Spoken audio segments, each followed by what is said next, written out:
தினமும் போற்றிடும் எந்தன் தேவனவர். இதய ராகமே இதய ஏக்கமே, தினமும் பாடி மகிழ்ச்சி கொண்டிடும் நாவின் கீதமே, நாவின் கீதமே, நாவின் கீதமே.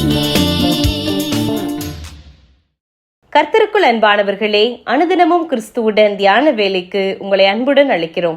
இன்றைய தியானத்திற்கான வேத வாசிப்பு பிலிப்பியர் 4ஆம் அதிகாரம் வசனங்கள் 4 முதல் 9 வரை. தியானத்திற்கான தலைப்பு கர்த்தரிடத்தில் மனமகிழ்ச்சியாயிரு. கர்த்தரிடத்தில் மனமகிழ்ச்சியாயிரு, அவர் உன் இருதயத்தின் வேண்டுதல்களை உனக்கு அருள் செய்வார். சங்கீதம் 37:4. நாம் சிறு பிள்ளைகளாய் இருந்தபோது நமக்குள் இருந்த சந்தோஷமும் மகிழ்ச்சியும் வயது போகும் போக பொறுப்புகள் அதிகரிக்க செல்ல செல்ல மறைந்து போய் வாழ்க்கையில் கவலைகளும் துக்கமும் நிறைந்து விடுகிறதே என்று ஒருவர் அங்கலாய்ப்போடு சொன்னார். இந்த உலகத்தின் வழக்கத்தின்படி நம் வயது போக போக பொறுப்புகள் அதிகரிக்க அதிகரிக்க ஒருவருடைய சந்தோஷம் சஞ்சலமாக மாறலாம்.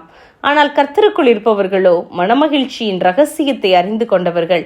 சுவிசேஷத்தின் நிமித்தம் ஒரு கைதியாக சிறைச்சாலையில் சிறை வைக்கப்பட்ட ஒரு வேதனையான சூழ்நிலையிலும் பரிசுத்த பவுல் மற்றவர்களை பார்த்து கர்த்தருக்குள் சந்தோஷமாயிருங்கள் என்று எழுதக்கூடியவராய் இருந்தார்.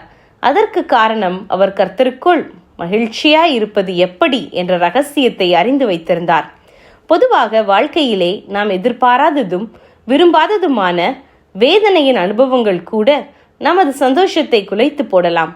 ஒரு முறை சிறைச்சாலை ஒன்றிலிருந்து ஒரு கிறிஸ்தவ வாலிபன் எனக்கு எழுதிய கடிதத்தில் நாட்டின் சூழ்நிலையின் காரணமாக கைது செய்யப்பட்டு அநீதியாய் சிறைச்சாலைக்குள் தள்ளப்பட்டேன்.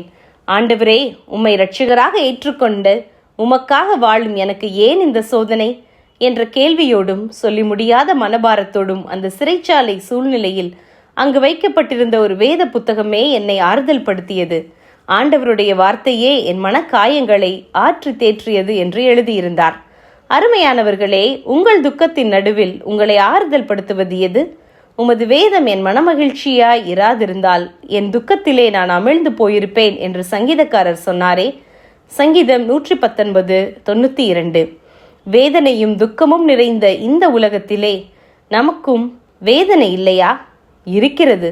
கர்த்தருக்குள் மனமகிழ்ச்சியாய் இருக்கும் ஒருவனை எந்த சூழ்நிலையும் எதுவும் செய்ய முடியாது.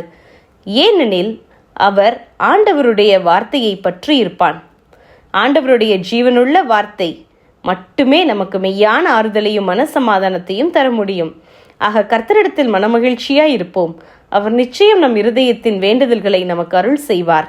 ஜெபம் செய்வோமா?